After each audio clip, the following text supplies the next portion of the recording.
नमस्कार, स्वागत है आप सभी का डीडी न्यूज पर। आप देख रहे हैं मिड डे प्राइम। मैं हूं ऋतु वर्मा। अगले 1 घंटे में हम बात करेंगे देश भर की बड़ी खबरों की। बताएंगे कि दुनिया भर में कौन कौन सी खबरों पर है सबकी नजर, क्या चल रहा है खेल और अर्थ जगत में, और कुछ झलकियां फिल्म, कला और संस्कृति के क्षेत्र से। लेकिन सबसे पहले अभी तक की बड़ी खबरें। दिल्ली में फर्जी मतदाताओं को लेकर घमासान जारी। भाजपा ने फिर साधा केजरीवाल पर निशाना। कहा सत्ता बचाने की कर रहे हैं कोशिश। संजय सिंह, अनीता सिंह और सुनीता केजरीवाल के 2 वोटर लिस्ट में नाम।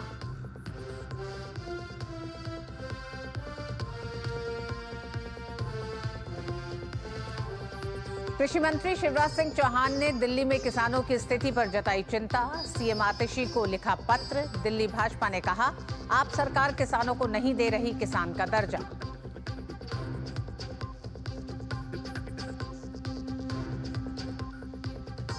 किसान नेता जगजीत सिंह डल्लेवाल को लेकर सुप्रीम कोर्ट सख्त। कहा, पंजाब सरकार का रवैया नहीं दिख रहा गतिरोध सुलझाने वाला। सोमवार तक चीफ सेक्रेटरी और डीजीपी को हलफनामा दाखिल करने को कहा।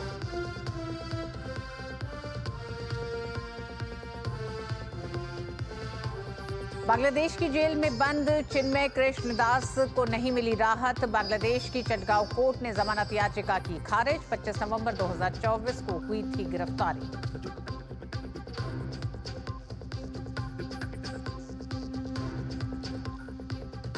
और उत्तर भारत में ठंड ने बढ़ाई ठिठुरन। पहाड़ों में बर्फबारी, मैदान में पश्चिमी विक्षोभ के कारण पहाड़ी राज्यों में बर्फबारी की संभावना। कोहरा जारी, स्कूलों के समय बदले गए।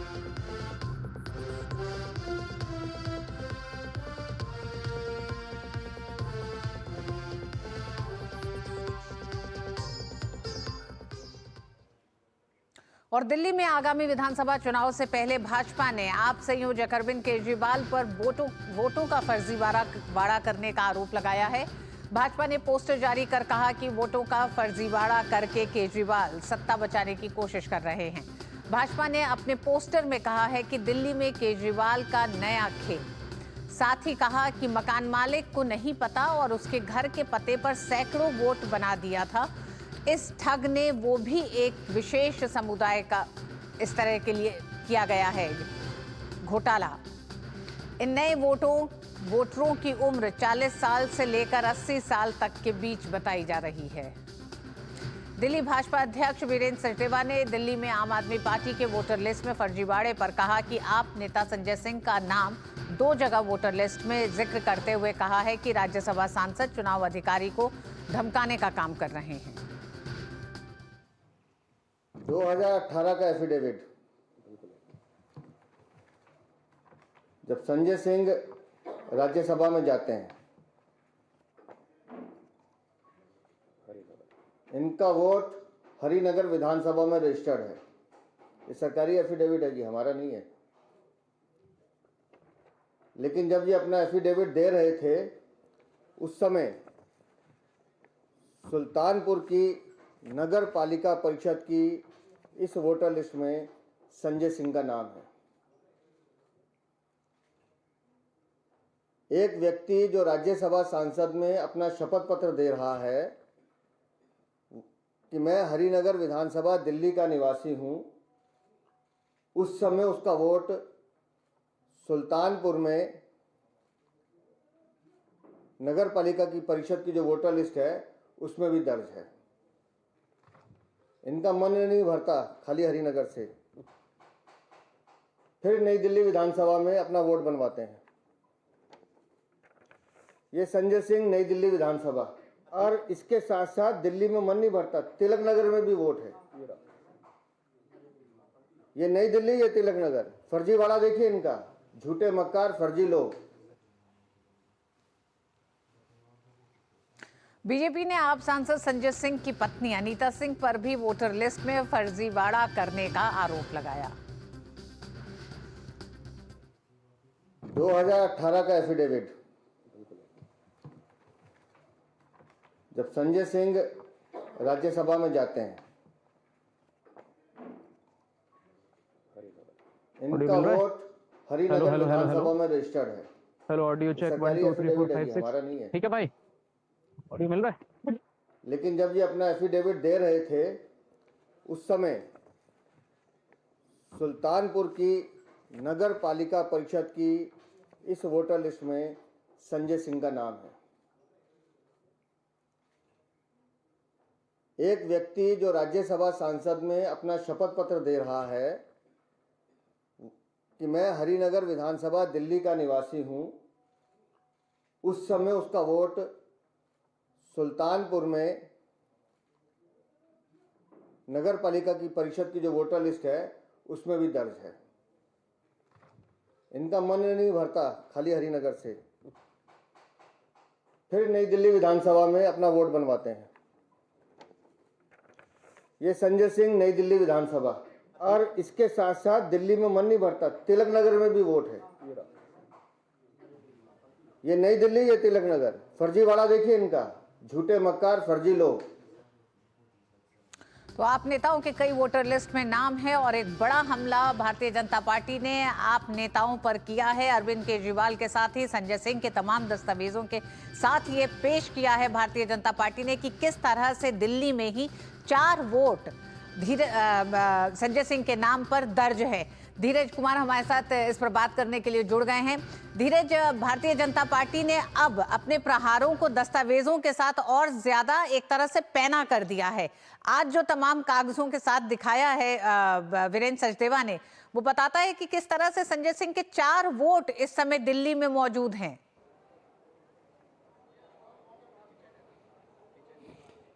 जी बिल्कुल सही कहा। आज भारतीय जनता पार्टी के प्रदेश कार्यालय ने, प्रदेश अध्यक्ष ने इस पूरे मामले का खुलासा किया है और उस खुलासे में एक बात स्पष्ट रूप से सामने आई है कि साल 2018 में सांसद रहते हुए राज्यसभा में जो एफिडेविट संजय सिंह ने दिया है, वो उस एफिडेविट के मुताबिक उन्होंने ये कहा है कि वो दिल्ली के हरिनगर के निवासी हैं, हरिनगर के वोटर हैं वो। लेकिन जो भारतीय जनता पार्टी का कहना है और जैसा कि उन्होंने एफिडेविट के जरिए दिखाया है कि उस समय भी जो सुल्तानपुर का नगर पालिका का जो क्षेत्र है, नगर पालिका के क्षेत्र में इनका संजय सिंह का वोट पाया जाता है। उनका भी वहाँ के भी वोटर लिस्ट में, नगर पालिका के वोटर लिस्ट में भी उनका नाम दर्ज है। इसके बाद आगे की कड़ी ये है कि इसके बाद हरिनगर के बाद ये अपना नाम तिलक नगर विधानसभा क्षेत्र के, हरिनगर के बाद इनका नाम दिल्ली विधानसभा क्षेत्र में आता है और दिल्ली विधानसभा के चुनाव में भी वो अपने पत्नी के साथ वोट देते हुए पाए जाते हैं और जिसकी एक तस्वीरें आज भारतीय जनता पार्टी ने वायरल किया है और मीडिया के सामने साफ दिखाया है कि देखिए, पहले इन्होंने कहा मैं हरिनगर का निवासी हूं और ये अपने पत्नी के साथ नई दिल्ली के विधानसभा चुनाव में जाकर वोट डालते हैं। धीरज, भारतीय जनता पार्टी का बड़ा आरोप अगर आप माने, नाम धीरज बदलकर तिलक नगर विधानसभा क्षेत्र में चला जाता है और उसमें भी, उसके लिए भी उन्होंने एक तरीके से एफिडेविट दिया है। तो कुल मिलाकर भारतीय जनता पार्टी ने जिस प्रकार से संजय सिंह ने फर्जी वोट कटवाने का जो आरोप भारतीय जनता पार्टी पे लगाया था, तो भारतीय जनता पार्टी ने पलटवार करते हुए अब संजय सिंह की जो वोटर लिस्ट की जो पूरी फाइल है, उस फाइल को खोलने का काम किया है। इसके अलावा न केवल संजय सिंह बल्कि उनकी पत्नी अनीता सिंह के नाम पे भी जो दस्तावेज पेश करते हुए बीजेपी ने ये कहा है कि अनीता सिंह ने भी अपने नाम पे फर्जी वोटर लिस्ट में नाम दर्ज कराया है। ये मामला यहीं तक नहीं रुकता है। इसके बाद जो अपने तफ्तीश में भारतीय जनता पार्टी, जो दिल्ली के जो मेयर हैं महेश, उनकी जो पत्नी का जो नाम जो कि निधि के नाम से है, करोल बाग के विधानसभा क्षेत्र में उनका नाम, उनकी पत्नी का नाम 2 जगह दर्ज है एक ही विधानसभा क्षेत्र में। मतलब उनकी पत्नी के पास 2 वोटर आईडी कार्ड है। एक वोटर आईडी कार्ड में उनका नाम निधि है जबकि दूसरे वोटर आईडी कार्ड में उनका नाम ममता है। हालांकि दोनों का एपिक नंबर अलग अलग है, फोटो दोनों का एक है, लेकिन वोटर लिस्ट में नाम 2 हैं। तो इस तरीके से भारतीय जनता पार्टी ने ये भी बताया है कि देखिए, जो दिल्ली का जो मेयर है उसकी ये स्थिति है कि वो भी किस तरीके से फर्जी वोट बनवाता है और एक तरीके से हम कह सकते हैं चुनाव को प्रभावित करता है। और उसके बाद उन्होंने ये भी बताया है कि जो अरविंद केजरीवाल की जो पत्नी हैं उनके नाम भी 2 वोट हैं। एक वोट उनका गाजियाबाद में है और दूसरा वोट उनका चांदनी चौक विधानसभा क्षेत्र में है।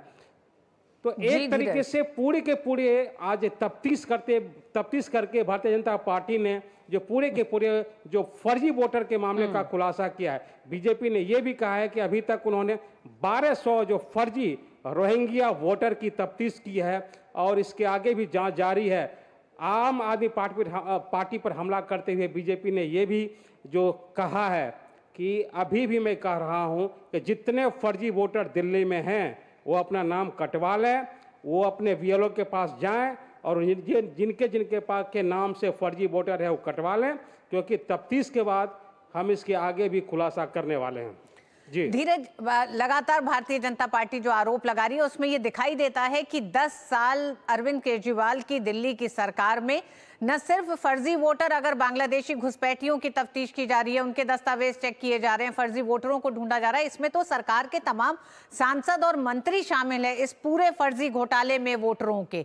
तो ऐसे में अब संजय सिंह के पास क्या जवाब है? संजय सिंह कब जल्दी से आगे प्रेस कॉन्फ्रेंस कर रहे हैं? क्योंकि जिस तरह से वो ताबड़तोड़ तरीके से प्रेस कॉन्फ्रेंस करने आए थे, अपनी पत्नी के 2-2 हलफनामे लेकर के उनका टिकट कटवाया जा रहा है, आज तो वो खुद 4 वोट अपने हाथ में लिए हुए एक तरह से दस्तावेजों में दिखाई दे रहे हैं कि वो खुद ही इतना बड़ा फर्जीवाड़ा कर रहे हैं। देखिए, अब तो सवालों के घेरे में जो संजय सिंह है, अब संजय सिंह को जरूर प्रेस वार्ता के जरिए ये जवाब देना चाहिए कि उनके नाम से 4 वोट क्यों हैं। इस बात का देखिए, जिस तरीके से बीजेपी के कार्यकर्ताओं ने जो वोटर लिस्ट के साथ तफ्तीश शुरू की है और ये जानने की कोशिश की है कि वोटर लिस्ट के साथ बीते 10 सालों में किस तरीके से छेड़छाड़ किया गया है। देखिए, एक मामला मैं आपको जो नई दिल्ली विधानसभा सीट का बताता हूं। नई दिल्ली विधानसभा सीट में मकान संख्या 0 है, मकान संख्या 0 है और उस मकान संख्या 0 पर वोटर 144 हैं। अब 144 वो वोटर कौन है? अगर इसकी तफ्तीश की जाए तो इस तफ्तीश में तभी पता चलता है जबकि एफिडेविट की तरफ जाते हैं कि आखिर उस वोटर, उस मकान संख्या पर ये 144 जो वोटर हैं वो उसका एफिडेविट किस नाम से है। इसके अलावा एक जो मकान है उस मकान की संख्या ए है, ए पर 48 वोटर हैं। एक जो मकान है जिसका नाम मकान संख्या डैश लिखा हुआ है और डैश के ऊपर भी लगभग 100 से अधिक वोटर हैं। तो जिस तरीके से चुनाव को प्रभावित करने के लिए आम आदमी पार्टी, उसके जो नेता, उनके कार्यकर्ता ने जिस तरीके से बीते 10 सालों में जो इलेक्शन पॉलिसी को प्रभावित किया हुआ है, तो आज भारतीय जनता पार्टी का साफ तौर पे कहना है कि ये जो मामला है ये पीपल्स जो रिप्रेजेंटेशन एक्ट है उसका ये उल्लंघन है और इस उल्लंघन के लिए आज उन्होंने आयोग को भी एक बार बताया है कि किस तरीके से बीते 10 सालों में दिल्ली के वोटर लिस्ट के साथ छेड़छाड़ हुआ है, किस तरीके से फर्जी वोटर बनाए गए हैं, किस तरीके से बांग्लादेशी और रोहिंग्या वोटर बनाकर जो यहाँ रहते नहीं हैं, जिस पते से उनका नाम है उस पते पे रहते नहीं हैं, दिल्ली की जो वोट को प्रभावित किया गया है। जी धीरज, ये जो 3 आपने अभी इस समय उदाहरण दिए हैं, ए डैश और उसका 1 नंबर 0 नंबर है मकान नंबर, तो ये पूरी जो प्रक्रिया होती है इसमें कई प्रशासनिक अधिकारी भी क्या घेरे में आते दिखाई दे रहे हैं? क्योंकि वोटर आईडी या फिर एड्रेस जारी करने के बाद वोट पड़ने से पहले की एक लंबी प्रक्रिया होती है। ये सिर्फ सवाल राजनीतिक पार्टी पे खड़ा करना शायद काफी नहीं होगा, क्योंकि ये तो एक पूरा सिस्टम बन गया पिछले 10 साल में।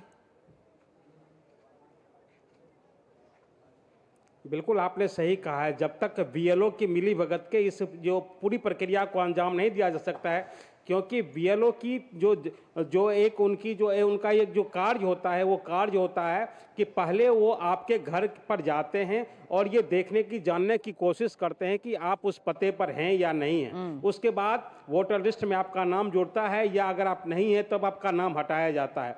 और अगर आप अगर बीएलओ आपके घर पे जाता है और घर पर जाने के बाद अगर आप उनको नहीं मिलते हैं तो उसके लिए भी एक आवेदन जो फॉर्म 26 दिया जाता है, ताकि आप ये बता पाएं अपने बीएलओ को कि मैं अपने पते पर उसमें उपलब्ध नहीं था, लेकिन मेरा वोटर मेरा जो वोटर है वो मैं यहीं का वोटर हूँ, ये आपको बताना होता है। तो एक जो वोटिंग की जो प्रक्रिया होती है उस वोटिंग की प्रक्रिया में जिनके नाम से अगर कोई पहचान पत्र नहीं है या जिनके नाम पे कोई आधार नहीं है, या इस पते पे अगर आपको अपना वोट बनवाना है तो उसके लिए एक जो एफिडेविट का सहारा लेना पड़ता है, तो उस एफिडेविट की जो प्रति भी जो है वो बीएलओ के पास पहुंचता है। तो बीएलओ के पास तमाम जानकारी होती है कि इस पते पर इतने वोट हैं, क्योंकि वोट बनाने का काम मुख्य रूप से बीएलओ को आता है। आपने जो सवाल किया उस सवाल में साफ तौर पर हम कह सकते हैं कि इसमें एक प्रकार से जो सरकारी जो कर्मचारी हैं या अधिकारी हैं उनकी मिलीभगत है, और उनकी मिलीभगत से ही इस पूरी की पूरी प्रक्रिया को अंजाम दिया जाता है। आप बता सकते हैं, आप बताइए कि एक घर में, एक मकान में जिसमें 48 जोड़ी जूते नहीं पहुंच सकते हैं, उतना जगह नहीं है उस मकान में, उस मकान के नाम पर 48 वोट कैसे बन सकते हैं? ये तो सवाल यहाँ के प्रशासनिक अधिकारी जो वोटर लिस्ट से जुड़े हुए लोग हैं उनसे जरूर पूछा जाना चाहिए। और एक तरीके से कह सकते हैं कि इसमें पूरी की पूरी जो सरकार की, सरकारी अधिकारियों की और कर्मचारियों की मिलीभगत है। जी हाँ, बिल्कुल। वोटों के फर्जीवाड़े का जो आरोप भारतीय जनता पार्टी आम आदमी पार्टी पर लगा रही है, मौजूदा अभी तक जो दस्तावेज सामने आए हैं उसमें ये दिखाई देता है कि कितने सुनियोजित तरीके से इस पूरे फर्जीवाड़े को अंजाम दिया जा रहा है। हालांकि जांच अभी आगे चल रही है लगातार। धीरज, एक सवाल और, भारतीय जनता पार्टी हमलावर है। हर दिन अरविंद केजरीवाल एक नई योजना लेकर आ रहे हैं। जब पुजारियों और ग्रंथियों सम्मान योजना की शुरुआत की तो भारतीय जनता पार्टी ने एक पोस्टर जारी करा जिसमें अरविंद केजरीवाल को चुनावी हिंदू बताया। आज भारतीय जनता पार्टी ने एक नया पोस्टर जारी किया है जिसमें वोटर लिस्ट 2024 स्कैम करके एक नया पोस्टर जारी किया है। तो भारतीय जनता पार्टी की तरफ से एक तरफ दस्तावेजों के साथ, दूसरी तरफ जनता के बीच पोस्टर वॉर, और पोस्टर के जरिए आम आदमी पार्टी पर एक तरह से बड़े हमले करती दिखाई दे रही है। क्या असर, चुनाव की तारीखों का ऐलान नहीं हुआ, लेकिन क्या असर चुनावी मैदान पर दिखाई देगा इसका? देखिए, जो चुनावी माहौल में अगर चुनावी रंग को अगर आप देखने की कोशिश करेंगे तो अभी तक ऐसा लगता था कि जो आम लोगों के मन में था कि ये वोट जो है, इस बार का भी जो चुनाव है वो एक तरफा होने वाला है, क्योंकि आम आदमी पार्टी एक के बाद जो जनता के लिए कई घोषणाएं करने वाली है। महिला सम्मान की बात हो रही है, बुजुर्गों के लिए इलाज की बात हो रही है, इसके बाद अभी उसके बाद पुजारियों के लिए घोषणा हो गई, ग्रंथि सम्मान योजना की घोषणा हुई। तो एक के बाद, जबकि चुनाव के वक्त में वायदों की झड़ी आम आदमी पार्टी की तरफ से लगाया जाता है, लेकिन जिस तरीके से हमने देखा कि महिला सम्मान योजना की अगर हम बात कर लें तो महिला एवं बाल विकास की तरफ से ही एक विज्ञापन जारी हो गया कि ये जो स्कीम आम आदमी पार्टी की तरफ से दी जा रही है उसका कोई नोटिफिकेशन नहीं है। बुजुर्गों के लिए जो उनके इलाज की व्यवस्था हो गई उसके लिए भी विज्ञापन आया सरकारी विभाग की तरफ से। उसी संबंधित विभाग ने ये विज्ञापन के जरिए आम जनता को बताया कि इसके लिए कोई नोटिफिकेशन नहीं है। तो और जब तक कोई स्कीम नोटिफिकेशन में नहीं आती है तब तक उस स्कीम को स्कीम नहीं माना जाता है। उसके बाद जिस तरीके से आम आदमी पार्टी के कार्यकर्ताओं की तरफ से जो सम्मान, महिला सम्मान के नाम पर एक तरीके से कार्ड जारी करने की कोशिश हुई, उसको भी भारतीय जनता पार्टी ने धरातल पर जाकर एक तरीके से जनता को समझाया कि आपको देखिए किस तरीके से गुमराह किया जा रहा है, क्योंकि आपका केवल और केवल जो वोटर आईडी कार्ड लिया जा रहा है और वोटर आईडी कार्ड के जरिए आपसे मिस कॉल करा के आपका जो डेटा एक तरीके से चुराया जा रहा है। क्योंकि अगर सरकार आपको पैसे देना चाहती है तो उस पैसे देने के लिए आपका आधार का डिटेल्स जरूरी है, आपकी बैंकिंग डिटेल्स जरूरी है। उसके बाद आपने देखा कि किस तरीके से जो पुजारियों ने जो हनुमान मंदिर का, जबकि हमने हनुमान मंदिर गए और हनुमान मंदिर जाकर हमने ये जानने की कोशिश की कि आखिर अगर जो पुजारियों के लिए और ग्रंथियों के लिए जो 18,000 रुपये की घोषणा हुई है तो उसमें कितना उत्साह है।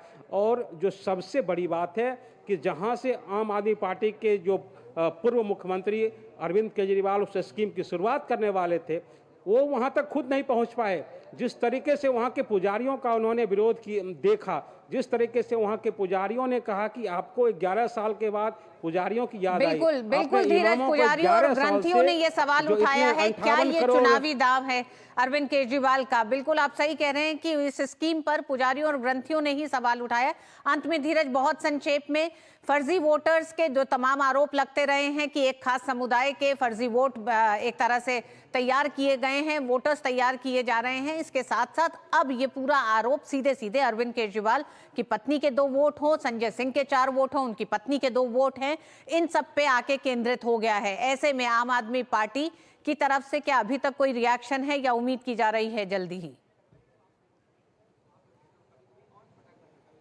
देखिए, उम्मीद तो जरूर होगी, आम आदमी पार्टी इस पे जो जवाबी प्रेस वार्ता जरूर करेगी, लेकिन अब ये देखने वाली बात होगी कि इस चुनावी प्रेस वार्ता में आम आदमी पार्टी की तरफ से जो बीजेपी ने जो आरोप दस्तावेज के साथ लगाए हैं, बिल्कुल, तो उस दस्तावेजों को कैसे वो झुठलाने की कोशिश करेंगे। जो सबसे अहम बात मैं आपको बता दूं कि 30 दिसंबर को एक दस्तावेज बीएलओ के पास दिए गए हैं संजय सिंह की तरफ से, और उस दस्तावेज में उन्होंने बीएलओ को कहा है कि वो हमारा वोट यहां से शिफ्ट कर दें। ये बताता बिल्कुल, ये उस बात की तस्दीक करता है धीरज, जो आरोप लगाए गए हैं उसमें कितनी सच्चाई है।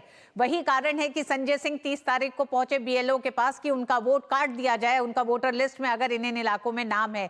बहुत सही कह रहे हैं, लेकिन इंतजार है सबको कि अब कब संजय सिंह, अरविंद केजरीवाल प्रेस कॉन्फ्रेंस करते हैं या फिर जवाबी एक तरह से जवाब देते हैं। जो बड़े आरोप भारतीय जनता पार्टी ने आम आदमी पार्टी पर ही सिर्फ नहीं लगाए हैं, बल्कि अब तो सीधे सीधे 2 बड़े नेताओं पर ये सवाल है कि किस तरह से वो फर्जी वोटों का एक पूरा स्कैम दिल्ली में चला रहे हैं। बहुत बहुत धन्यवाद धीरज।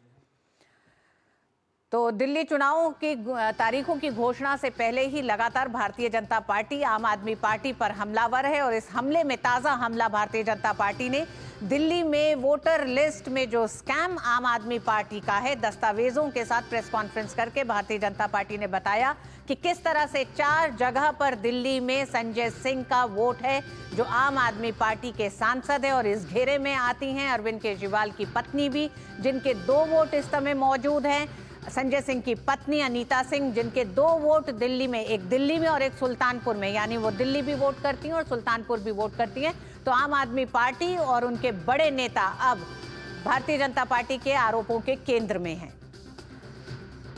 और आइए अब बात आज सुप्रीम कोर्ट में हुई महत्वपूर्ण मामलों की सुनवाई की। प्लेसेस ऑफ वर्शिप एक्ट 1991 मामले में एआईएमआईएम चीफ असदुद्दीन ओवैसी की याचिका को सुप्रीम कोर्ट ने अन्य याचिका के साथ जोड़ लिया है। कोर्ट ओवैसी की याचिका पर बाकी याचिकाओं के साथ 17 फरवरी को सुनवाई करेगा। ओवैसी ने अपनी याचिका में प्लेसेस ऑफ वर्शिप एक्ट 1991 को सख्ती से लागू करने की मांग की थी। दरअसल प्लेसेस ऑफ वर्शिप एक्ट किसी स्थान के धार्मिक चरित्र को 15 अगस्त 1947 को अस्तित्व में बनाए रखने के लिए कहता है।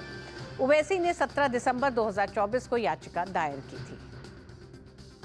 वहीं दूसरा मामला आमरण अनशन पर रहे किसान नेता जगजीत सिंह डल्लेवाल को लेकर पंजाब सरकार के रवैये पर सुप्रीम कोर्ट ने सवाल खड़ा किया है। कोर्ट ने कहा है कि पंजाब सरकार का रवैया इस मामले में गतिरोध सुलझाने वाला नहीं दिख रहा है। पंजाब सरकार के अधिकारियों की ओर से मीडिया में इस तरह के बयान दिए जा रहे हैं मानो कोर्ट डल्लेवाल का अनशन तोड़वाना चाहता है। हम पहले भी साफ कर चुके हैं, कोर्ट ने कहा कि हमें डल्लेवाल के अनशन पर आपत्ति नहीं है। कोर्ट की चिंता उन्हें मेडिकल सहायता उपलब्ध कराने को लेकर है। कोर्ट ने कहा कि वो मेडिकल सहायता लेते हुए भी अनशन जारी रख सकते हैं। कोर्ट ने कहा कि पंजाब सरकार डल्लेवाल को समझाने में नाकाम रही है। कोर्ट ने अपनी ओर से किसानों की समस्याओं को दूर करने के लिए कमेटी बनाई है। सुप्रीम कोर्ट ने पंजाब सरकार के अनुरोध पर डल्लेवाल को मेडिकल सहायता उपलब्ध कराने के निर्देश पर अमल के लिए और वक्त दिया है। कोर्ट ने सोमवार तक चीफ सेक्रेटरी और डीजीपी को हलफनामा दाखिल करने को कहा है। सोमवार को कोर्ट अगली सुनवाई होगी। यानी कि इस पूरे मामले में पहले 31 तारीख की समय सीमा दी गई थी पंजाब सरकार को किसान नेता डल्लेवाल को अस्पताल में भर्ती कराने की, क्योंकि उनकी स्थिति गंभीर लगातार हो रही है। 35-37 दिन से ज्यादा का समय हो चुका है वो आमरण अनशन पर बैठे हैं, और उसके बाद उस समय सीमा को 2 जनवरी तक बढ़ाया गया। और आज एक बार फिर सुप्रीम कोर्ट ने कुछ सख्त हिदायतों के साथ ये कहा है कि पंजाब सरकार इस मामले के हल की तरफ नहीं बढ़ रही है। सुप्रीम कोर्ट में विकास सारथी से इन दोनों ही सुनवाइयों पर हम बात करेंगे। विकास हमारे साथ जुड़ गए हैं। विकास, सबसे पहले बात किसान नेता डल्लेवाल को लेकर ही, जिस तरह से आज एक बार फिर सुप्रीम कोर्ट ने पूरी मंशा पे सवाल उठाया है पंजाब सरकार के।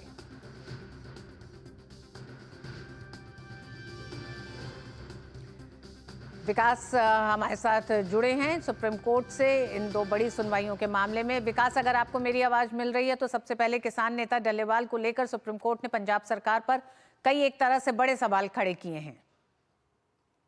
बिल्कुल, ये पहला मौका नहीं है जब पंजाब सरकार की कोशिशों पर सुप्रीम कोर्ट ने सवाल खड़ा किया है। इससे पहले भी कोर्ट ने ये कहा था कि ऐसा लगता है कि पंजाब सरकार हाफ हार्टेड कोशिशें कर रही है, क्योंकि राज्य सरकार का ये कहना था कि केंद्र को भी इसमें शामिल किया जाए और वो किसानों से बात करें। कोर्ट ने उस वक्त इस तरह का कोई भी निर्देश देने से इनकार कर दिया था और ये कहा था कि इस परिस्थिति में पहुंचने के पीछे पंजाब सरकार की भी अहम भूमिका है। आखिर जब इतने लोग वहां जुट रहे थे तो उस वक्त पंजाब सरकार क्या कर रही थी, क्योंकि स्टेट का ये कहना है कि अगर वो जबरदस्ती वहां से डल्लेवाल को हटाने की कोशिश करते हैं तो वहां पे किसान भड़क सकते हैं और कानून व्यवस्था की स्थिति खराब हो सकती है।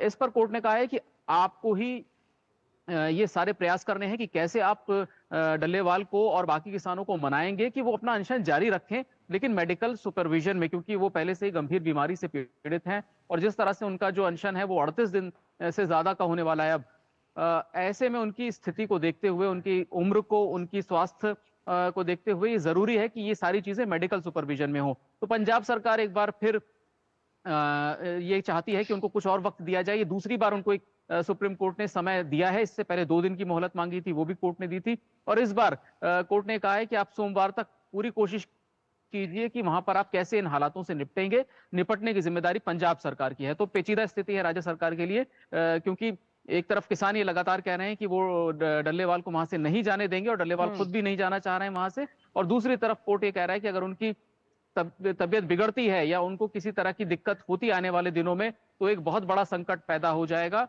किसान नेता के तौर पर उनकी एक अपनी पहचान है। कोर्ट ने दूसरी बात ये भी कही कि हम इसलिए भी डल्लेवाल जो बातें कह रहे हैं या जो अनशन कर रहे हैं उसका हम सम्मान करते हैं, क्योंकि वो एक न्यूट्रल व्यक्ति हैं, वो किसी पॉलिटिकल पार्टी से एफिलिएटेड नहीं है। पंजाब सरकार अब इस बात को पूरी तरह से इंश्योर करे कि वो वहां पर मेडिकल सुपरविजन में अगर अनशन जारी रखना चाहते हैं तो वो जारी रखें, लेकिन किसी ना किसी तरह से उनको वहां से हटा करके किसी मेकशिफ्ट अस्पताल में ले जाना होगा पंजाब सरकार। जी विकास, कोर्ट ने पहले भी कहा था कि 2 तारीख को चीफ सेक्रेटरी और डीजीपी वीडियो कॉन्फ्रेंसिंग के जरिए इस पूरी सुनवाई में शामिल हों। आज कोर्ट ने कहा है कि दोनों से ही हलफनामा दायर करने के लिए कहा है। उस सिलसिले में क्या रहा और हलफनामा दायर करने में किन चीजों पे सवाल उठाया है सुप्रीम कोर्ट ने? देखिए, राज्य सरकार एक बार और मौका चाहती थी तो उनको ये मौका दे दिया। अब हलफनामे में कोर्ट ये कोर्ट को ये बताने की कोशिश करेंगे चीफ सेक्रेटरी की स्थिति क्यों पेचीदा है। दोनों राज्यों के बॉर्डर पर ये किसान बैठे हैं और पंजाब सरकार एक बार सफाई दे रही थी कि हमारी तरफ से कोई बैरिकेडिंग नहीं की गई है। वो बार जो गेंद है वो हरियाणा के पाले में डाल देते हैं कि बैरिकेडिंग हरियाणा ने की हुई है, इसी के चलते किसान वहां पर जुट गए हैं। तो ये एक इंटर स्टेट दिक्कत बता रही है पंजाब सरकार, लेकिन कोर्ट का सीधा सवाल है कि आपने पहले तो ये यहाँ पर लोगों का जमावड़ा होने क्यों दिया और अब आप कैसे इस गुत्थी को सुलझाएंगे, ये आपकी जिम्मेदारी है। कोर्ट ने इससे पहले ये भी कहा था कि दोनों अधिकारी हलफनामा देने के साथ साथ वीडियो कॉन्फ्रेंसिंग से जुड़े। आज भी इनको जुड़ना था, इससे पिछली तारीख पर भी इनको जुड़ना था और अब जब सोमवार को दोबारा सुनवाई होगी तो दोनों अधिकारी हलफनामा तो देंगे ही और जरूरत पड़ती है तो कोर्ट को सीधे सीधे एड्रेस करके स्थिति के बारे में बताएंगे कि क्या कोशिशें उनकी तरफ से की गई हैं। हालांकि पंजाब सरकार का कहना है कि कोशिशें जारी है और वो धीमे धीमे सरक रहे हैं आगे इस दिशा में, लेकिन कोई अभी तक ब्रेक थ्रू नहीं मिला है उनको कि वो डल्लेवाल को समझा सकें कि वो मेडिकल सुपरविजन में अनशन जारी करें। ठीक, बहुत बहुत धन्यवाद विकास इस पूरी जानकारी के लिए इस मामले पर। और मिड डे प्राइम में वक्त एक छोटे से ब्रेक का है। ब्रेक के बाद खबरें जारी रहेंगी, देखते रहिए डीडी न्यूज। दादू, आग का तारा मतलब? बहुत प्यारा, बिल्कुल तुम्हारे जैसा। पापा, ऑनलाइन फॉरेक्स ट्रेडिंग पर best offers, high returns, bonus deposit और इनाम जीतने का मौका। हाँ बैल, मुझे मार मतलब? मुसीबत को बुलाना तुम्हारे पापा जैसे।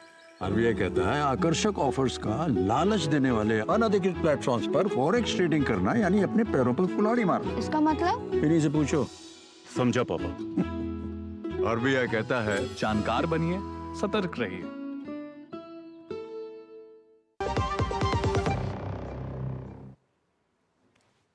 चिन्मय कृष्णदास को बड़ा झटका लगा है। बांग्लादेश की चटगांव अदालत ने चिन्मय कृष्णदास की जमानत याचिका को खारिज कर दिया है। सुप्रीम कोर्ट ने 11 वकील सुप्रीम कोर्ट के 11 वकील चटगांव की एक अदालत में चिन्मय कृष्णदास की जमानत के लिए पैरवी कर रहे थे। आपको बता दें कि 3 दिसंबर 2024 को हुई पिछली सुनवाई में चिन्मय का प्रतिनिधित्व करने के लिए कोई वकील उपस्थित नहीं हुए थे। इससे पहले कोर्ट ने जमानत पर जल्द सुनवाई की याचिका खारिज कर दी थी। कोर्ट ने याचिका खारिज करते हुए कहा कि बांग्लादेश सम्मिलितों सनातनी जागरण जोते के प्रवक्ता चिन्मय कृष्णदास ने याचिका दायर करने वाले वकील को अधिकार नहीं दिया है। बता दें कि चिन्मय कृष्णदास 25 नवंबर को देशद्रोह के आरोप में गिरफ्तारी के बाद से जेल में बंद हैं। और इस पूरे मामले पे और जानकारी के लिए हमारे साथ जुड़ गए हैं हमारे साथी प्रसन्नजीत। उम्मीद थी कि इस सुनवाई में और या इस जमानत की अर्जी को लेकर जब सुनवाई हो रही थी तो कुछ राहत मिलेगी, लेकिन राहत मिलती अभी भी दिख नहीं रही। राहत तो दूर की बात है, लेकिन एक दिशा मिले ये भी उम्मीद लगाए पूरे बांग्लादेश के हिंदू, भारत और पूरे दुनिया के हिंदू एक ऐसा सोचे कि कुछ तो दिशा मिल जाए, कुछ तो ऐसे उम्मीद की किरण दिखा जाए कि किस तरह से चिन्मय कृष्ण प्रभु का जो उनके खिलाफ जो आरोप है उस आरोप को लेकर किस तरह की चार्ज फ्रेम किया जा रहा है, किस तरह से सरकार की तरफ से उनके खिलाफ आरोप लगाया जाएगा। लेकिन कुछ भी नहीं है। ये 30 मिनट के करीब आज जो सुनवाई है उस सुनवाई में एक तरफा सुनवाई, और जिसमें बताया गया है कि ना उनके तरफ से जो आपने बताया कि सुप्रीम कोर्ट की 11 वकील यहाँ से ढाका से चटगांव गए हैं, लेकिन बताया ये गया कि उनके पास पावर ऑफ जो जिसको वकालतनामा कहते हैं वो वकालतनामा है नहीं। वहां पे उनमें से एडवोकेट ऑन रिकॉर्ड कौन है इसका कोई अदालत से दावा किया गया कि एडवोकेट ऑन रिकॉर्ड कोई है नहीं। दूसरी बात है कि जो बताया जा रहा है पूरे दुनिया इसके बारे में फिक्र जता रहे हैं कि गिरफ्तार होने के बाद चिन्मय कृष्ण प्रभु का तबीयत बिगड़ चुका है, इसके बारे में अदालत के पास कोई खबर नहीं है। अदालत ने बताया कि हमारे पास कोई इंफॉर्मेशन नहीं है, और अदालत ये भी सबको जानकारी दिया है। इसका कारण क्या है किसी ने को समझ में नहीं आया कि इस तरह की देशद्रोह की मामला में जो साजा है वो साजा आजीवन कारावास की है। इस आज ऐसी स्थिति में ऐसा ये कारावास के बारे में बात करना ये क्या जरूरत था, ये भी किसी को समझ में नहीं आया।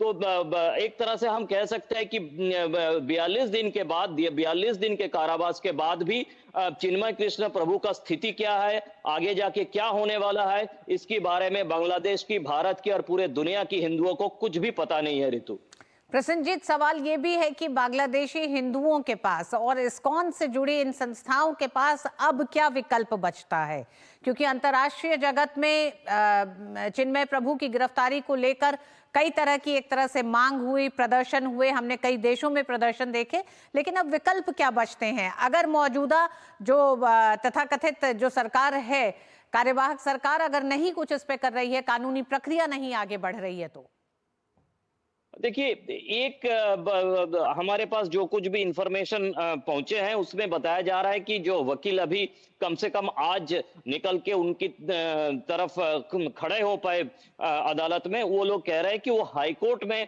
अपील करेंगे। एक ये तरीका बचा हुआ है जो जुडिशियरी में ये तरीका है कि हाई कोर्ट में अपील करे। लेकिन जैसे आपने बताया कि वहां की जो तथाकथित सरकार है उनका क्या रवैया है, क्योंकि अगर चार्ज फ्रेम करना है तो सरकार को करना है, अगर कोई आरोप लगाना है तो सरकार को लगाना है, मतलब सरकार की जो पुलिसिंग सिस्टम है उनको लगाना है। तो ये कुछ समझ में नहीं आ रहा है कि कहां किस जगह पर उनके खिलाफ देशद्रोह का मामला है, उनके खिलाफ और कई सारे मामला जोड़ा गया है, उस सब मामले का क्या कारण है, चार्ज फ्रेम का क्या तरीका चल रहा है, तहकीकात कौन सी पुलिस स्टेशन की तरफ से किया जा रहा है, इसके बारे में किसी को कुछ पता नहीं है। तो एक तरह से आप कह सकते हैं कि सरकार जो तथाकथित वहां पे है वो किसी ना किसी तरह से, जिस तरह से, देखिए ऋतु एक बात समझना जरूरी है कि हम लोग 1947 से 2024 तक बांग्लादेश को या तत्कालीन पूर्व पाकिस्तान और बांग्लादेश को देख रहे हैं। ये पहली बार है कि बांग्लादेश की 1.5 करोड़ के आसपास हिंदू जो अपने लिए, अपने हक के लिए रास्ते पे निकल के आए, विरोध जताया और अपने नारा लगाया, जय श्री राम की नारा लगाया। ये बांग्लादेश की सरकार के लिए खतरा है। क्योंकि ये सारे के सारे जो नारा और ये जो आंदोलन है, ये चिन्मय किसी न किसी जगह पे चिन्मय कृष्ण प्रभु के नेतृत्व में हो रहा था, या उनके बाकी सारे जो साथी थे, वो साथी है अभी भी, उनके नेतृत्व में हो रहा था, इस्कॉन के नेतृत्व में हो रहा था, और बाकी हिंदू संगठन के नेतृत्व में हो रहा था। तो किसी ना किसी जगह पे लोगों को लगने लगा कि इस तरह से चिन्मय कृष्ण प्रभु को जेल के अंदर डाल के पूरे हिंदू समाज को एक वार्ता देने की कोशिश तथाकथित सरकार की तरफ से और बाकी लोगों की तरफ से दिया जा रहा है कि आगे से अगर आप लोग कुछ ऐसा करने की कोशिश करेंगे तो आपको भी हाल चिन्मय कृष्ण प्रभु जैसा होगा कि बिना किसी कारण से आपको जेल में सड़ना पड़ेगा। ऋतु, प्रसन्न जी, जो आप कह रहे हैं कि बांग्लादेश की अंतरिम सरकार भी अगर इस पूरे मामले पर गंभीर नहीं दिखाई दे रही है, क्योंकि अगर पुलिस प्रशासन को ये तय करना है कि देशद्रोही का अगर एक इतना बड़ा उन पे आरोप लगाया गया है और उसके तहत उनकी गिरफ्तारी हुई है, तो आगे की कार्रवाई क्या होनी है। लेकिन सच ये भी है कि बांग्लादेश और भारत की इंटरडिपेंडेंसी है बहुत सारी चीजों पर, संबंधों का एक लंबा इतिहास भी है। तो ऐसे में क्या बांग्लादेश की अंतरिम सरकार इस पूरे मामले को ना गंभीरता से डील करते हुए भारत को क्या कुछ बड़े संदेश दे रही है?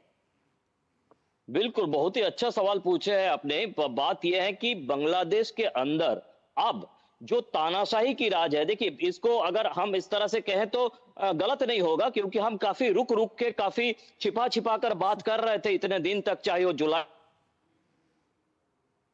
तक हो, दिसंबर जनवरी तक। लेकिन अब ये बात साफ हो गया है कि वहां पे एक तानाशाही का राज है, और इस तानाशाही की राज को अपने जो वहां पे नॉर्मल सिटीजन है उनसे छिपाने के लिए ये जो इंटरिम सरकार है, इनकी तरफ से एंटी इंडिया एक फोबिया पूरे देश में और सोशल मीडिया में। अगर चिन्मय कृष्ण दास की गिरफ्तारी और उस गिरफ्तारी को लेकर बांग्लादेश की अंतरिम सरकार गंभीर नहीं दिखाई दे रही है कि उस पर आगे क्या कानूनी कार्रवाई की जाए, तो इस पर अंतरिम सरकार को लेकर भारत के प्रति उसके रुख और बांग्लादेश में मौजूद हिंदुओं और माइनॉरिटीज को लेकर अंतरिम सरकार का क्या रुख है, क्या रवैया है, वो बहुत साफ दिखाई देता है। इस पर जल्द ही अंतरिम सरकार यानी कि यूनिस सरकार को कोई ना कोई निर्णय जरूर लेना होगा। बहुत बहुत धन्यवाद प्रसन्नजीत। उम्मीद हम यही करते हैं कि इस मामले पर बांग्लादेश सरकार थोड़ा सचेत होगी। बात आगे करेंगे अन्य खबरों में। केंद्रीय कृषि मंत्री शिवराज सिंह चौहान ने दिल्ली की मुख्यमंत्री आतिशी को पत्र लिखा है। पत्र में उन्होंने किसानों के हित वाली केंद्र की योजनाओं को दिल्ली सरकार के द्वारा लागू न करने के लिए चिंता जताई है। उन्होंने लिखा कि दिल्ली में केंद्र की कृषि योजनाएं लागू नहीं होने से किसान भाई बहन नर्सरी और टिश्यू कल्चर की स्थापना, रोपण सामग्री की आपूर्ति, फसल उपरांत प्रबंधन के इंफ्रास्ट्रक्चर के निर्माण, नए बाग, पाली हाउस एवं कोल्ड चेन की सब्सिडी सहित अनेक योजनाओं के लाभ नहीं ले पा रहे हैं।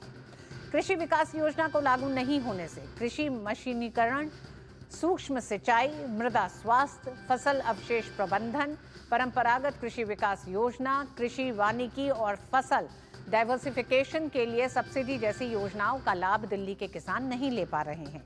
बीज ग्राम कार्यक्रम के दिल्ली में क्रियान्वयन नहीं होने से बीजों के वितरण, बीज परीक्षण, प्रयोगशालाओं के लिए इंफ्रास्ट्रक्चर में सुधार, बीज प्रमाणीकरण एजेंसियों की सहायता, बीजों की पारंपरिक किस्म के लिए सहायता और बीज की गुणवत्ता सुनिश्चित करने के लिए सब्सिडी जैसे लाभ नहीं मिल पा रहे हैं।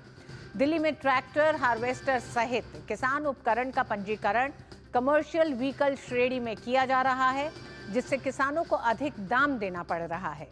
आपकी सरकार फ्री बिजली की बात करती है, लेकिन दिल्ली में किसानों के लिए बिजली की उच्च दरें निर्धारित कर दी गई हैं।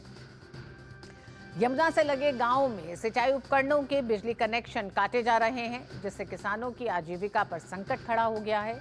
कृषि मंत्री ने पत्र में लिखा कि राजनीतिक प्रतिस्पर्धा किसान कल्याण में बाधा नहीं बननी चाहिए।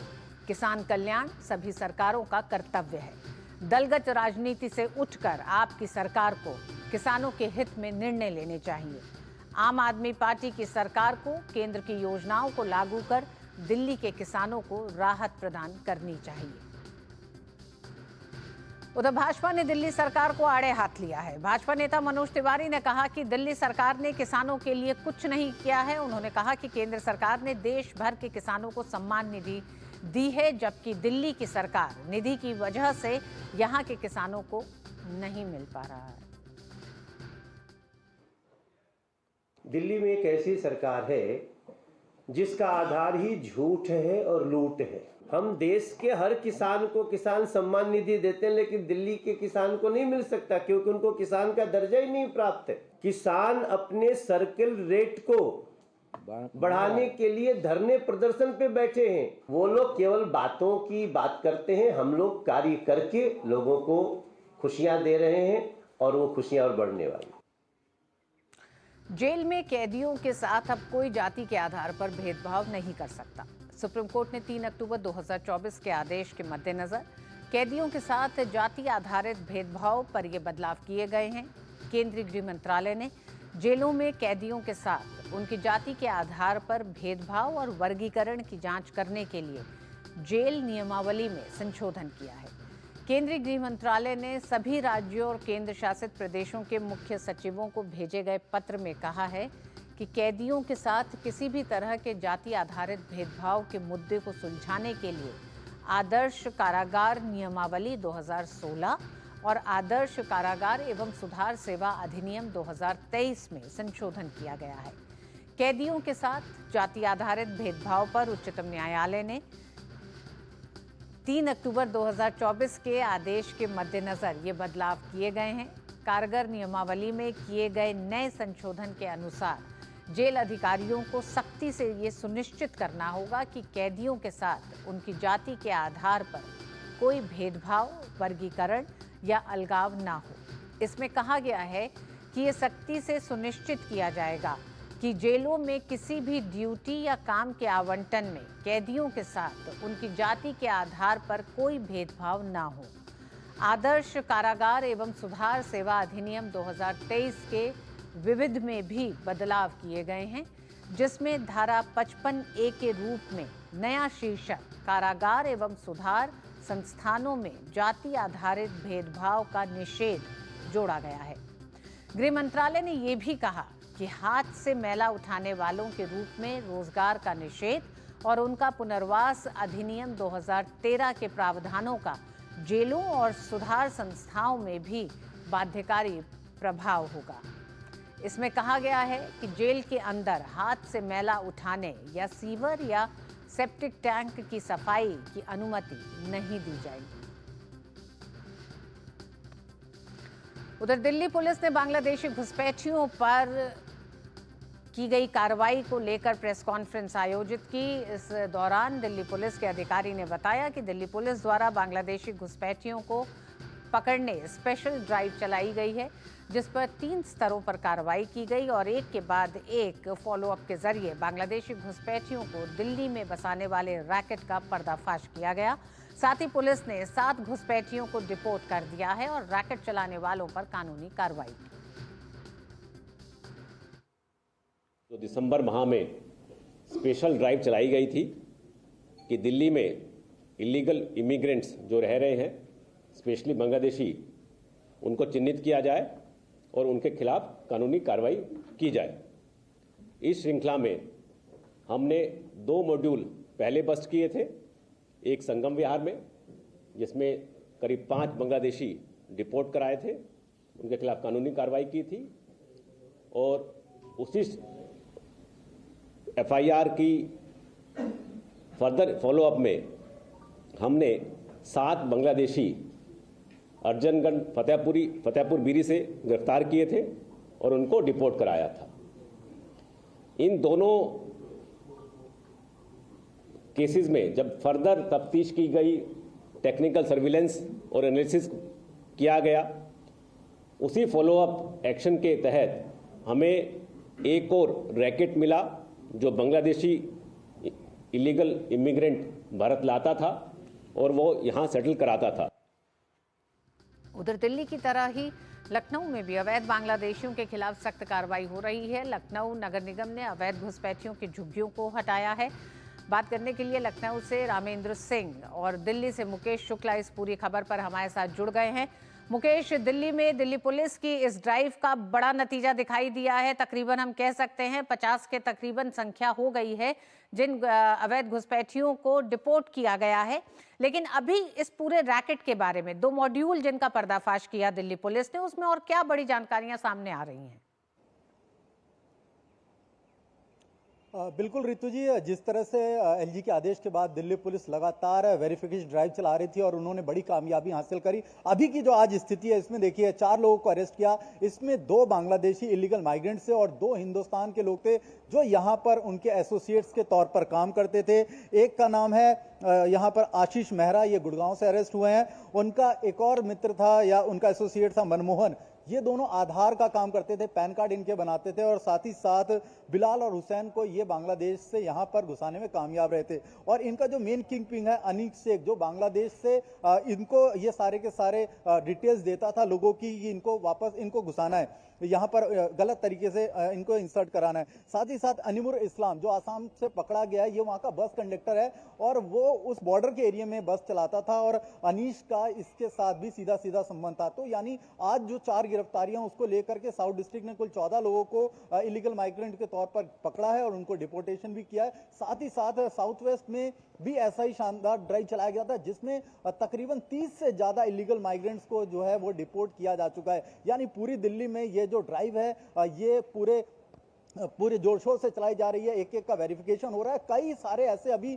पेपर्स हैं जिनके लिए टीमें पश्चिम बंगाल, आसाम के उन तमाम इलाकों में जहां पर इनका बेस है वहां भेज दी गई है। और वो इलाके हैं, अगर आप देखें दुर्गापुर है जो बांग्लादेश में है और मेघालय के बागमारा में जो यहाँ पर आसाम से ये मेघालय के रास्ते लेकर के आते थे। तो ये वो सेंसिटिव एरिया है जहां पर इनके खिलाफ भी टीमों को निकाला गया है। आने वाले टाइम में इसके आपको और भी आंकड़े बढ़ते दिखेंगे क्योंकि विधानसभा चुनाव है दिल्ली में, कहीं ना कहीं ये बांग्लादेशी जो थे ये गलत मत का इस्तेमाल करके यहाँ पर किसी भी एक पार्टी को फायदा पहुंचा सकते थे। इस पर भी कहीं ना कहीं कामयाबी मिल रही है कि इस तरह की फर्जी वोटिंग ना हो, उसको लेकर के भी ये कैंपेन चलाया जा रहा है। और साथ ही अभी कई और शाहदरा के कई डिस्ट्रिक्ट में, लाल किले के आसपास भी लगातार इसी तरह की ड्राइव चल रही है और मेरे को लगता है कि और ये आंकड़ा बढ़ता हुआ दिखाई देगा। और जिस तरह से पुलिस नकेल कस रही है, बिल्कुल किसी भी व्यक्ति को छोड़ने की मूड में नहीं। और साथ ही साथ जिन्होंने इनको यहाँ पर इलीगली तौर पर ला करके बसाया उनके खिलाफ भी पर्चे दिए जा रहे हैं, एफआईआर दर्ज की जा रही है, यानी उनको भी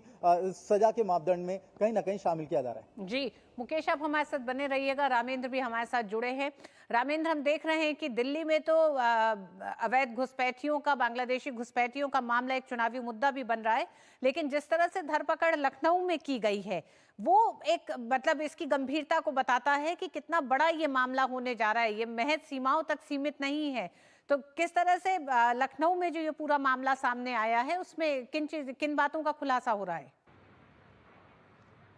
देखिए ऋतु, उत्तर प्रदेश में बांग्लादेशी और रोहिंग्या घुसपैठिए लंबे वक्त से आ रहे हैं और ये इस सरकार के आने के बाद इसने उसमें थोड़ी सी कसावट की है। इसी जो जन्म मृत्यु प्रमाण पत्र बनाया जाता है तो रायबरेली समेत कई जनपदों में लाखों लोगों के जन्म मृत्यु प्रमाण पत्र बनाए गए हैं जिनमें कई अधिकारियों को सस्पेंड किया गया है। तो ये कार्रवाई अलग चल रही है। हुआ क्या है कि सुषमा खरकवाल यहाँ की महापौर हैं और इंदिरा नगर और जानकीपुरम में और उसके अलावा जो वृंदावन है जहां सरकारी कॉलोनियां है उसके इर्द गिर्द इन लोगों ने झोपड़पट्टियां बसा रखी थी।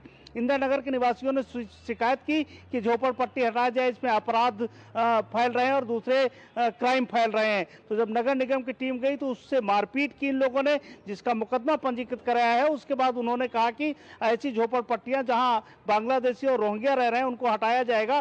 तो उस झोपड़पट्टी को डिमोलिश कर दिया गया, पूरा गिरा दिया गया है, बांग्लादेशियों को वहां से हटा दिया गया है और इसके बाद भी आगे ड्राइव चलेगी। सुषमा जी जब राज्यपाल से मिलने गई थी 9 में तो उन्होंने राज्यपाल को भी सूचना दी कि क्या हालात है और किस तरीके से बांग्लादेशी, रोहिंग्या मुसलमान यहाँ आकर के रहे और 5 से 6 करोड़ का जो कारोबार है, ये जो कूड़ा कारोबार है, उस पर उन लोगों ने कब्जा कर रखा और उसी के सहारे जीविका चला रहे हैं, दूसरे अपराध कर रहे हैं। और एक तरीके से यहाँ से अगर वो निवास बना लेंगे और आधार कार्ड उनके हो रहे हैं, जो पूरा नेक्सस काम कर रहा, तो आगे चुनौतियां और बढ़ेंगी। गवर्नर को जानकारी दी है, डीएम को पत्र लिखा है कि इन लोगों के जो पेपर है उनकी जांच कराई जाए कि कहां से आए हैं और क्या काम कर रहे हैं, वास्तविक भारत के निवासी हैं, बाहर से आए हैं।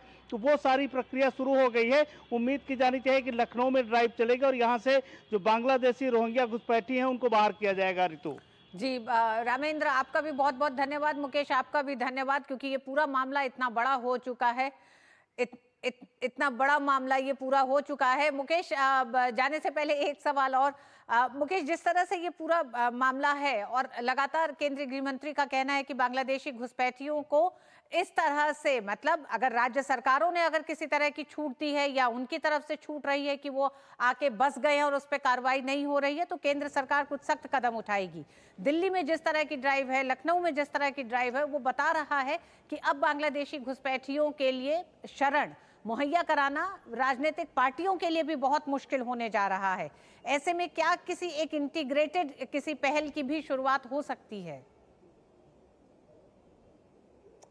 बिल्कुल ऋतु, आपने सही कहा। गृह मंत्रालय ने साफ निर्देश दे रखे हैं, जीरो टॉलरेंस की नीति पर वो काम कर रही है। जैसा आपने बताया कि किसी को बख्शा नहीं जाएगा, जो जो दिल्ली पुलिस के हत्थे चढ़ रहा है उनको डिपोर्ट किया जा रहा है, और साथ ही साथ कौन मास्टरमाइंड है, किस पार्टीज के साथ इनका कनेक्शन है, कौन इन्हें यहाँ ला करके बसा रहा है। जैसा आपने बोला जी, राज्य में सबसे ज्यादा तादाद में ये पाए जा रहे हैं, तो कौन इनसे फायदा लेना चाह रहा है। पैसों की भी इसमें यहाँ पर पता लगा है कि पैसे ले करके इनको यहाँ बसाया जाता है अलग अलग स्लम एरियाज में। मैं तो एक ऐसे गांव में जाकर के देख के आया था जहां पर पूरे खेतों के बीच में 50 से 60 झुग्गियों पर बसा रखा था, और 1000 से 2000 तक उनसे वो चार्ज करते थे, और उसमें से ज्यादातर आसाम के और वेस्ट बंगाल के इलाके से निकल करके आया, और उनका जो कहीं ना कहीं कनेक्शन था पीछे वो बांग्लादेश से भी निकल करके आया। तो यहाँ पर ये जो ड्राइव है इसी तरह से चलाई जाएगी। साउथ के आंकड़े आए, साउथ वेस्ट के आए, शाहदरा के आए, आने वाले दिनों में ये आंकड़े बढ़ेंगे। एलजी ने भी साफ तौर पर इस पे मॉनिटरिंग अपनी रखी और दिल्ली पुलिस के कमिश्नर से समय समय पर रिपोर्ट अपनी देने को कहा है, और ये ड्राइव जो है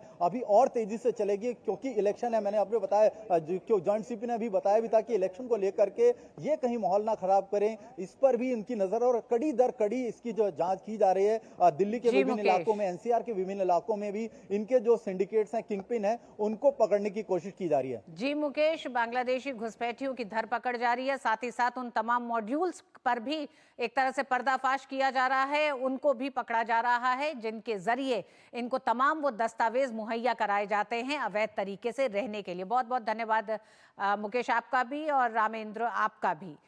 और आइए बात अब बदलते मौसम की। नए साल से पहले उत्तर भारत में शीतलहर का अलर्ट जारी किया गया है। पहाड़ों में बिछी बर्फ की चादर से मैदानी इलाकों में भी पारा गिरा है। हिमाचल प्रदेश में ऊपरी क्षेत्रों में न्यूनतम तापमान 0 से काफी नीचे दर्ज किया गया है। 4 जनवरी से पहाड़ी राज्यों में बारिश के साथ भारी बर्फबारी और उत्तराखंड में हल्की से मध्यम बर्फबारी होने की संभावना है। जम्मू कश्मीर, लद्दाख, गिलगित और बाल्टिस्तान में ठंड बढ़ने और शीतलहर का अनुमान व्यक्त किया गया है। पश्चिमी उत्तर प्रदेश, हरियाणा और चंडीगढ़ में भी शीतलहर चलने की संभावना है। बिहार में ठंड के बढ़ते प्रभाव को ध्यान में रखते हुए पटना के जिलाधिकारी ने स्कूल संचालन के समय में बदलाव के आदेश जारी किए हैं। जिले के सभी निजी और सरकारी विद्यालयों में कक्षाओं का संचालन सुबह 9 बजे से लेकर शाम 4 बजे तक ही होगा। इसके साथ ही मौसम विभाग ने 2 दिन घना कोहरा छाए रहने के साथ ही शीतलहर बढ़ने का येलो अलर्ट जारी किया है। वहीं अगर दक्षिण भारत की बात करें, दक्षिण भारत के तमिलनाडु में चक्रवाती हवाओं के कारण भारी बारिश और गरज के साथ बारिश होने की संभावना भी है। श्रीनगर से शब्बीर डार हमारे साथ जुड़ रहे हैं, शिमला से हेमलता शर्मा जुड़ रही हैं। सबसे पहले श्रीनगर का रुख करेंगे। शब्बीर, श्रीनगर में सैलानियों के लिए तो अच्छा है, मौसम में तब्दीली है, लेकिन पहाड़ी इलाकों का सितम मैदानी इलाके भीषण झेल रहे हैं इस समय। जी बिल्कुल सही फरमाया आपने। आज रात भी हमने देखा है कि कश्मीर के जो नॉर्दर्न डिस्ट्रिक्ट है, कुपवारा, बारामूला, बांडीपुरा, वहां से फिर से बर्फबारी हुई है। तो अब पहले ही कश्मीर जो है सख्त सर्दी के लपेट में है, और चलाई कलान चल रहा है। चलाई कलान 40 दिन का वो समय होता है जिस समय में कश्मीर में बिल्कुल सख्त सर्दी होती है और माइनस टेम्परेचर, सब फ्रीजिंग टेम्परेचर रहता है। तो इसी बीच में जो इस बार जो है काफी बर्फबारी हुई है, पूरा कश्मीर बर्फ की लपेट में है, तो सर्दी की लहर जोरों पे है, और इसके चलते आम लोगों को दुश्वारियां फेस करनी पड़ती हैं, चाहे वो वाटर सप्लाई लाइन्स का फ्रीज होना या पहाड़ी इलाकों में जाना। लेकिन इसके साथ साथ जो सैलानी है कश्मीर में, चाहे वो गुलमर्ग में हो, पहलगाम में हो, वो बुरे लुत्फानंदोज हो रहे हैं क्योंकि काफी सारा स्नो है। गुलमर्ग में जो स्कीइंग के लिए इंटरनेशनल टूरिस्ट आते हैं, वो इस बार जो है बड़ा पुरजोश नजर आ रहे हैं। लोकल टूरिस्ट जो सैलानी हैं वो भी वहां मजा ले रहे हैं। तो कश्मीर विंटर टूरिज्म के लिए ये स्नोफॉल जो है, ये जी, सर्दी की शब्बीर। लहर है, ये एक खुशाइंद है, लेकिन आम लोगों के जीवन में इस सर्दी की सख्त लहर से दुश्वारियां देखने को मिल रही है। जी शब्बीर, हमारे साथ हेमलता भी जुड़ी हुई हैं शिमला से। हेमलता, शिमला में एक तरह से इस समय जो मौसम की मार है उससे निपटने के लिए किस तरह के इंतजाम किए जा रहे हैं, क्योंकि सैलानी श्रीनगर पहाड़ी इलाकों में पहुंचते ही हैं इस मौसम में, लेकिन ज्यादा तादाद में लोगों के पहुंचने से समस्याएं भी हैं संसाधनों को लेकर। बिल्कुल, जैसे जैसे ये सूचना मिल रही है कि आने वाले दिनों में हिमाचल प्रदेश में बर्फबारी हो सकती है, वैसे वैसे ही जो पर्यटक हैं वो बहुत ज़्यादा संख्या में हिमाचल प्रदेश का रुख करते नज़र आ रहे हैं। राजधानी शिमला की मैं बात करूं तो यहाँ की तरफ भी बहुत ज़्यादा पर्यटक पिछले कुछ दिनों में आए हैं और अभी भी जो पर्यटक हैं वो लगातार शिमला का रुख कर रहे हैं और ऐसे में जो समस्याएँ हैं वो लगातार बढ़ रही है।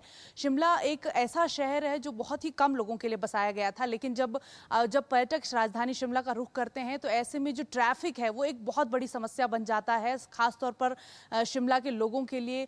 जैसे कि शिमला कैपिटल है तो सारे जो ऑफिसेज हैं, जितने भी सरकारी हेडक्वार्टर्स है वो सारे यहाँ पर हैं, तो ऐसे में जो लोग हैं उन्हें दफ्तर जाने में बहुत सारी परेशानियों का सामना करना पड़ता है। बावजूद इसके जिला प्रशासन लगातार इस प्रयास में है कि जो ट्रैफिक है उसको सुचारू रूप से रखा जाए। कई तरह के ट्रैफिक प्लान्स भी इस वक्त लागू किए गए हैं ताकि ना स्थानीय लोगों को परेशानी हो और ना ही जो पर्यटक हैं उनको परेशानी हो। बावजूद इसके जो ज़्यादा लोग हिमाचल प्रदेश का रुख कर रहे हैं उससे कहीं ना कहीं तापमान में भी जो है हेरफेर नज़र आ रहा है। मनाली की बात की जाए तो मनाली के तापमान में काफ़ी ज़्यादा उछाल देखा गया है मौसम विभाग के अनुसार, क्योंकि जो मनाली में पर्यटक हैं उनकी संख्या बहुत ज़्यादा हो गई है और आने वाले 4, 5, 6 तारीख की अगर मैं बात करूं तो मौसम विभाग की तरफ से इन 3 तारीखों पर हिमाचल प्रदेश में भारी बर्फबारी का अनुमान जारी किया गया है मौसम विभाग की तरफ से। तो ऐसे में जो पर्यटक हैं बहुत ज़्यादा उत्साहित रहते हैं हमेशा ही बर्फबारी को देखने के लिए और लगातार हिमाचल प्रदेश के जो तमाम पर्यटक स्थल हैं उनका रुख कर रहे हैं। जी हेमलता, लक्ष्य भी हमारे साथ जुड़ गए हैं। लक्ष्य आर्य जयपुर से जुड़ गए हैं। लक्ष्य, लगातार मौसम विभाग कई तरह की चेतावनियां भी दे रही है, स्कूल भी एहतियाती कदम उठा रहे हैं, समय में बदलाव किए जा रहे हैं। किस तरह से जयपुर में मौसम में बदलते मौसम को लेकर सरकार की भी तैयारियां हैं, प्रशासन की तैयारियां? बिल्कुल बिल्कुल ऋतु, जिस प्रकार से जो मौसम है वो लगातार अपना मिजाज बदलता नजर आ रहा है। पिछले कुछ दिनों से जो मौसम है वो बिल्कुल जो सर्दी है, सर्दी के साथ में अति शीत लहर भी बनी हुई थी। मैं बात करूं पश्चिम और पूर्वी राजस्थान के अधिकांश जिलों में अति शीत लहर से जो जनजीवन है वो प्रभावित नजर आ रहा था। उसके बाद में बात करूं गंगानगर में 5.3 डिग्री सेल्सियस न्यूनतम तापमान बना हुआ था। वहीं फतेहपुर सीकरी सबसे सर्द शहर बना हुआ था जहां पे 3.6 डिग्री सेल्सियस न्यूनतम तापमान नापा गया। बात की जाए गुलाबी शहर की तो गुलाबी शहर में गुलाबी सर्द के साथ में जो ये मौसम है इस दौरान, क्योंकि क्रिसमस के बाद ही जो पर्यटक हैं उनका आना शुरू हो जाता है जयपुर में, और जो पर्यटन स्थल हैं, चाहे मैं जोधपुर की बात करूं, जैसलमेर की बात करूं, यहाँ पे पर्यटकों का जमावड़ा लग जाता है। इस दौरान जो सर्दी है वो अपनी चरम सीमा पे है। सर्दी के साथ में जो कोहरा है, कोहरा भी बढ़ता हुआ नजर आ रहा है और आने वाली 6 जनवरी तक इसमें कोई भी रियायत, इसमें कोई कमी नहीं होने वाली है। भारत के इस मौसम की अजब खूबसूरती है, एक तरफ शीतलहर, कड़ाके की ठंड, तो दूसरी तरफ पर्यटक और सैलानियों का जमावड़ा भी इन तमाम शहरों में रहता है। जैसलमेर के मेले को देखने के लिए भी लोग देश दुनिया से पहुंचते हैं, इसी तरह हिमाचल और श्रीनगर में भी लोग पहुंचते हैं। तो सर्दी से बचाव करें लेकिन इस मौसम का लुत्फ भी लें। बहुत बहुत धन्यवाद आप तीनों का ही हमारे साथ जुड़ने के लिए मौसम की इस खबर पे। तो मिड डे प्राइम में आज बस इतना ही, मुझे दीजिए अनुमति, नमस्कार।